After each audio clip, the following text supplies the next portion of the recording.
حضرت عمر فاروق مال تقسیم کر رہے تھے تو بیٹی آگے کہنے لگی ابا جی رشتہ داروں کا بھی حق ہوتا ہے، آپ سب کو دیتے ہیں، آپ کے اپنے آپ کے قریب ہی نہیں آتے۔ تو حضرت عمر فاروق نے کیا لفظ کہے، کیا حقیقت ہے، کیا حسن ہے، فرمانے لگے پتر یہ مال تیرے باپ کا نہیں مسلمانوں کا ہے، جب تیرے باپ کا ذاتی مال ہوگا تو اپنے رشتہ داروں کو دے گا، یہ مسلمانوں کا مال ہے، یہ اسی حساب سے تقسیم ہوگا جو عدل کا حساب ہے، جو ترازو ٹھیک ہے۔ فرمایا تو مجھے یہ مشورہ نہ دے، یہ مسلمانوں کا مال۔ یہاں سے نظام احتساب شروع ہوتا ہے، یہاں سے انسان آگے بڑھتا ہے، اور پھر کوئی تکلف نہیں کسی پر حضرت عمر کا، کوئی چھوٹا ہے یا بڑا ہے۔ حضرت ابو سفیان رضی اللہ تعالیٰ عنہ سردار رہ چکے ہیں مکے کے، بڑے آدمی،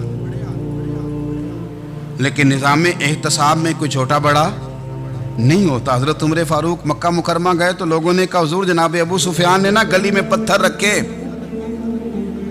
اور بہت سارے لوگوں کو رستوں میں تکلیف ہو رہی ہے، تو حضرت ابو سفیان رضی اللہ تعالیٰ عنہ سے بھی لوگ کہہ دیتے تو وہ بھی اٹھا دیتے، لیکن لوگوں نے چونکہ وہ سردار تھے، بڑے تھے، تو لوگوں نے ان سے کہا نہیں۔ حضرت عمر جب آئے تو کہا تو جناب عمر نے پرواہ نہیں کی، خود آئے، جناب ابو سفیان سے کہا یہ پتھر آپ نے رکھے؟ کہا حضور ہاں۔ فرمایا یہ بھی اٹھائیے، یہ بھی اٹھائیے، یہ بھی اٹھائیے۔ جب وہ اٹھا رہے تھے تو حضرت عمر کہہ رہے تھے شکر نہیں اللہ کا کہ عمر کہہ رہے ہیں اور ابو سفیان مانتے جا رہے ہیں، شکر نہیں۔ یہ نظام احتساب ہے کہ بڑا ہو یا چھوٹا ہو، اس کو یہ حق حاصل نہیں ہے کہ مسلمانوں کو وہ کسی تکلیف میں کسی بھی صورت میں مبتلا کرے، کہیں بھی کسی جگہ بھی، اس کو یہ والی اجازت نہیں۔ حضرت سیدنا عمر فاروق رضی اللہ تعالیٰ عنہ۔ پھر ایک اور بات تھی، میں کئی دفعہ یہ بات کہتا ہوں اور مجھے ذاتی طور پر اس کا بڑا تجربہ ہے۔ کچھ لوگ نا خوشامد پسند ہو جاتے ہیں، بڑی عمدہ تعریف کرتے ہیں، اوئے ہوئے پول باندھتے ہیں پورے، آپ کے پاس آئیں گے تو کہیں گے جناب آپ سے زیادہ اچھا بندہ ہی کوئی نہیں، تو وہ نا آپ سے کام نکلواتے ہیں۔ پھر وہ کسی دوسرے کے پاس جاتے ہیں تو اسی طرح کا رویہ وہ دوسروں کے ساتھ کرتے ہیں۔ یہ عام لوگوں میں بھی مرض ہوتا ہے، عام لوگوں میں۔ اور بادشاہ ہو بندہ اگر، پھر تو اس کا دل کرتا ہے میں اگر بادشاہ سلامت ہوں تو دو چار بندے دیہڑی پہ رکھ لوں پر میری تعریف ضرور کریں۔ پابندی ہوتی ہے، لوگ یہ کام بڑے شوق سے کرتے ہیں۔ اور شیخ سعدی فرمایا کرتے تھے لکڑی کو گھن کھا جاتی ہے اور بڑے لوگوں کو خوشامد کھا جاتی ہے خوشامد۔ حضرت عمر فاروق رضی اللہ تعالیٰ عنہ اس معاملے میں بھی بڑے مضبوط تھے۔ ویسے مجھے اور آپ کو اچھا کون لگتا ہے؟ ہماری غلطیاں بتانے والا؟ ہمارے ایسا فرمایا کرتے تھے اپنے دشمنوں کی باتوں پر بھی غور رکھو، تمہارے دشمن تمہیں نکھار دیتے ہیں، تمہارے اندر جو کوتاہیاں ہوتی ہیں وہ تمہیں پتہ چل جاتی ہیں کہ یہاں یہاں یہاں یہاں میری اصلاح ہو رہی، ان پر غور کرو وہ کیا کہتے ہیں۔ حضرت عمر فاروق کی تعریف کی ایک بندے نے، کمال تعریف کی، اس کا خیال تھا کہ رزلٹ بڑا شاندار آئے گا، بادشاہ کی تعریف ہوتی تھی تو پھر تھیلی جاتی تھی اشرفیوں کی، کمال رزلٹ آئے گا۔ تو حضرت عمر جب وہ پوری کر چکا نا بات تو فرمانے لگے تو خود بھی ہلاک ہوا اور مجھے بھی ہلاک ہی کر دیا، خود بھی تباہ ہوا ہے مجھے بھی تباہ کر دیا۔ کس طرح کی باتیں کر رہا ہے؟ ایک بندہ اور آیا اور اس نے آ کے کہا کہ پوری امت میں سب سے افضل ہے فاروق اعظم آپ ہی ہیں۔ تو حضرت عمر فاروق فرمانے لگے تجھے تیری ماں روئے،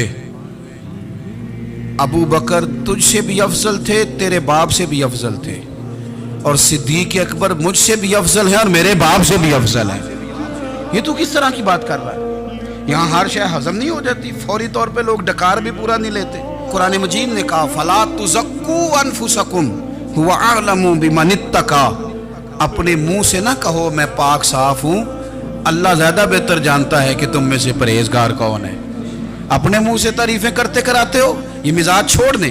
حضرت عمر رضی اللہ تعالیٰ عنہ پسند نہیں کرتے تھے۔ ایک آدمی نہ چلتا تھا وہاں تو بڑا متکبرانہ چال کے ساتھ چلتا، حضرت عمر نے دیکھا، یہاں تک احتساب فرماتے تھے، زمین پہ زور زور سے پیر پٹکتا، چال بڑی اس کی متکبرانہ، لوگ بڑے پریشان ہوتے۔ حضرت عمر نے ایک دن سمجھایا، باز نہیں آیا، اگلے دن پہ درہ نکال لیا، لگائے 4 درے، فرمایا آج کے بعد نہ چلنا اس طرح مدینے میں پیر پٹک پٹک کے۔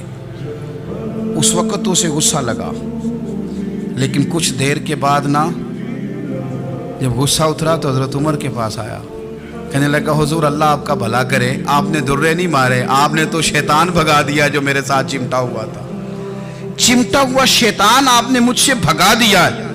یاد رکھیں مسند امام احمد بن حنبل میں حدیث ہے، اللہ کے پیارے رسول صلی اللہ علیہ وسلم فرماتے ہیں جو دنیا میں متکبرانہ چال کے ساتھ چلتا ہے نا، قیامت کے دن وہ اللہ سے اس حال میں ملے گا کہ رب اس سے ناراض ہوگا۔ متکبرانہ چال سے نہیں چلیں گے۔ تو حضرت فاروق اعظم رضی اللہ تعالیٰ عنہ کا یہ طریقہ تھا کہ آپ خیال کرتے، اور پتہ کس طرح کا آپ کا مزاج تھا، فرماتے تھے تقسیم کرو، دوسروں کا بھی خیال رکھو۔ جس طرح بندہ دیوانہ وار نہیں لوگوں کا خیال رکھتا کہ بندہ بگڑے کوئی نہ، دیوانہ وار۔ کچھ لوگ تبلیغ کرتے ہیں رسمی، اور کچھ لوگ ایسے ہوتے ہیں جو لوگوں کی اصلاح میں دیوانے ہو جاتے ہیں۔ ان کی خواہش ہوتی ہے یہاں بھی بندہ ٹھیک ہو جائے، یہاں بھی بندہ ٹھیک ہو جائے، یہاں بھی بندہ ٹھیک ہو۔ کچھ لوگ کڑی نگرانی کرتے ہیں کہ انسان بگڑنے نہ پائے۔ حضرت عمر فاروق رضی اللہ تعالیٰ عنہ نا گوشت والی دکان کے پیچھے جا کے بیٹھ گئے کئی دنوں تک۔ وہ کہنے لگا حضور یہاں کیا ہے؟ فرمایا تو اپنا کام کرنا۔ گوشت والی دکان پہ بیٹھے، کام کر اپنا، نگرانی کرنے لگے حضرت عمر۔ پھر آپ نے نا وہ بندے پکڑ لیے، کون؟ جو 2 دن مسلسل گوشت خریدنے آئے، پکڑ کے کھڑا کر لیا۔ فرمایا تو کل بھی گوشت لینے آیا تھا؟ حضور ہاں۔ فرمایا آج پھر کھائے گا؟ حضور جی۔ تو آپ فرمانے لگے کیا تیرے محلے سے غربت ختم ہو گئی ہے؟ تیرے رشتہ دار سارے پیٹ بھر کے کھاتے ہیں، تو 2 دن گوشت لینے آتا ہے؟ فرمایا آج کے بعد مسلسل گوشت لینے آیا تو درے سے ماروں گا، خبردار یہ کام نہ کرنا۔